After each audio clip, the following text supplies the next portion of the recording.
Manx Radio Podcasts, powered by Shaw. Hello and welcome to the Women Today podcast. And today we are going to encourage you to start journaling for 2017. We've been talking on the programme today with our guests Janet Lees and Myra Gilbert about the power of writing. And Janet, now we really want to encourage other people to get started because we've heard a lot during the show about the real cathartic benefits of getting your thoughts down on paper.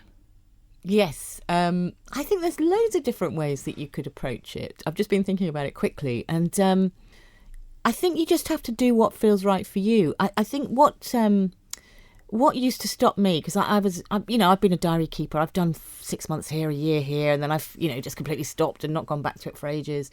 And I think what always stopped me was the fact that I had to do it every single day. If I didn't do it, I was failing, and inevitably I would stop. And so I think if you don't want to do it every day, you don't have to. And if you want to do it at different times of day, just when you feel like writing. So it's not too rigid, I think, if you tend to resist that kind of thing, which I definitely do. And there's lots of different ways of getting started as well. I think, you might just want to start and go through the day and write about what's happened during the day or whatever. Or you might just want to write about how you're feeling at that moment. I think it doesn't have to be a description. You don't. Again, I used to think when I was young, I had to record every single thing that happened every single day. So it actually got really, really boring. And that's what stopped me. And there's lots of different ways you can get started with writing as well. You could you could pick up an object that has some meaning for you and you could just start to write about that. I mean, you don't have to have any writing skill, or you could open a book and read a line of text and just use that as your starting line. So it's not a diary in the traditional sense. You're just doing some writing, and you'll be really surprised what comes out if you use little prompts like that. Myra, what prompted you to get started when you talked about journaling on the show so many years ago? Well, that's made me think, really, listening to you say that, Janet, because when I started, I did have an aim in mind, but I'm wondering if people are going to start a diary, do they need to know why they're doing it, apart from the fact they want to maybe express some ideas or record something about what's been going on in their lives?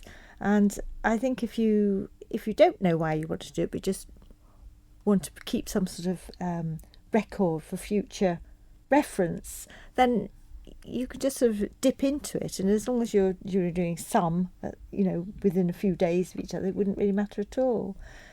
As for writing in a way that might help you with how you're seeing the world, maybe if you have issues that you feel you need to sort of explore, and writing's a safe place to do it, like talking to yourself, then I don't think there's any reason to have a regular pattern at all. But I think you'll find that it's concentrated around the time when something's going on that needs resolving, and that's why the Georgie, who was on the programme, I think that was so useful when she's quite open about how people approach it, and not feeling it's got to be precious writing that will sort of be quoted later.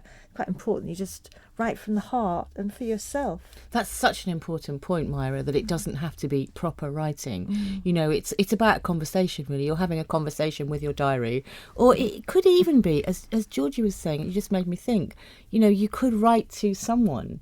Your diary could be somebody. It could be somebody you've lost. You could be. I mean, I have written. I wrote a letter to my sister who died, and I found it a very, very powerful thing to be able to do.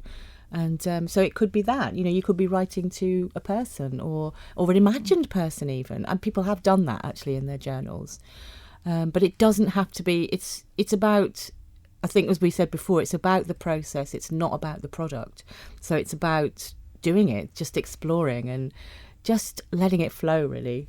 And how do you know it's working then? Do you have to have, I don't know, an outpouring of some emotion, like, being upset, tears, laughter? Do you have to have that sort of physical effect to know that you are doing something that is essentially working in the way that we've been describing? I don't think so at all. I think because everybody's different, aren't they? I mean, some people aren't readily emotional, some people are. I'm very emotional, and so I would be wailing and gnashing teeth, but a lot of people aren't. My husband isn't, for instance. He's completely opposite.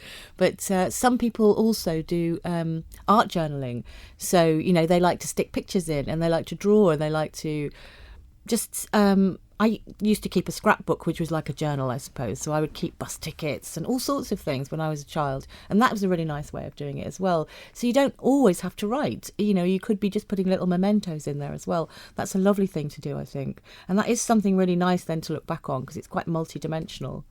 Do you know, that's a lovely thing. You just reminded me something that because I used to do something similar when I was at university. If I went to gigs or I'd keep the ticket stubs and put them all on this sort of one sort of chipboard. But it was my 40th birthday this year, and my friends did so. Oh, last year, yes. Sorry, Don't want to remind you of 41 this year. Thanks for that. That's all right. But my friends did this thoroughly lovely thing for me, which, in a way is very simple, but what they did was they just created this framed image, and there were just words that related to me and what I'd done over the years, which I hadn't thought about. And it just pinpointed these moments and highlighted these things that I just thought, gosh, that makes me feel really happy about where I am, instead of thinking, oh my word, I'm 40, isn't that horrifying? You kind of think, but actually I've done these things, and isn't that wonderful? And so in some respects that could be a really positive thing, is to be able to go, okay, well, this is just some stuff that I'm just writing because I've done this, and like you said, keeping a note of it, but it doesn't necessarily have to be writing. It can just be making a like you said, some sort of collage or something. Or I think that's absolutely true. And I think there's some great prompts that you can use if you're really stuck and you think, because the blank page can be really scary. But if you're really stuck, just little tiny prompts can get you going. So, for instance, you could just start with, and then you repeat them at the beginning of each line. So, I remember is a great one. So if you do I remember, and then you write, memory, I remember, and you just keep writing I remember, and you do it very quickly without that, so it's free flow writing. And it's amazing what you end up with, because one memory leads on to another. And it's fantastic. I mean, we've done this, and we did it last year at the art festival. Because we shared the room down in Peel, and we kind of made a community poem, because people were coming in and they saw Myra's beautiful dresses, and that sparked memories of their childhood clothes. And then I was doing an exercise whereby I had pieces of paper, and I asked people to just put one memory on the piece of paper, just starting with the words I remember, and we ended up with 100 memories. All starting with I remember, didn't we? Wonderful. And it was an amazing experience, and we had the most amazing conversations that were really connecting, and we heard people's life stories, and we shared stuff ourselves, and it was a fantastic. So that shows the power of writing, really, I think, because people it's just a little key that opens a massive wide door.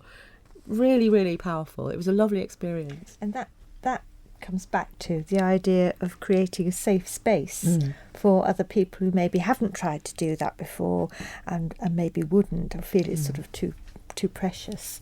So whereas you might start on your own page, and that's a safe place, and you might talk with friends and find that's a safe place, and then in a group you really do start to motor a bit. And I think there's a sort of a chemistry when you get people together who are writing, and the well-being can also come from that sense of community. Absolutely. From shared effort, in our ignorance maybe, but great fun too. I think that the huge part of the well-being in a group scenario like that is that people do connect, and they make friends that they wouldn't have had before. And the people down at the Hub, they're all friends now, and people get together for coffee, and they've got their own little group going. It's just incredible, really.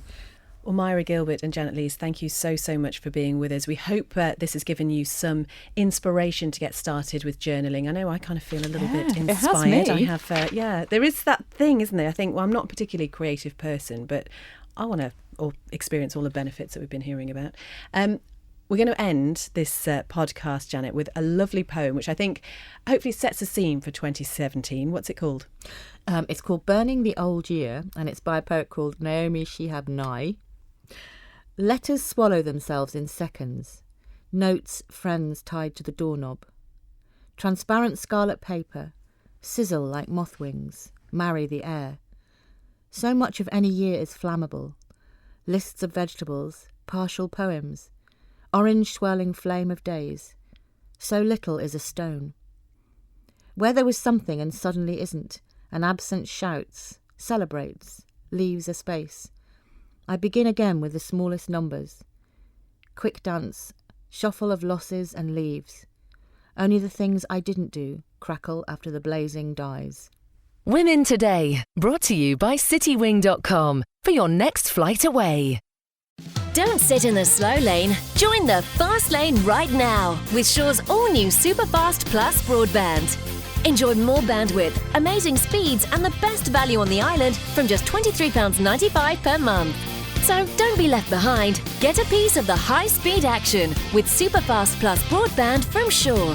For details, visit our stores in Douglas, Ramsey and Port Erin or click shaw.com. Love being Shaw. Terms and conditions apply.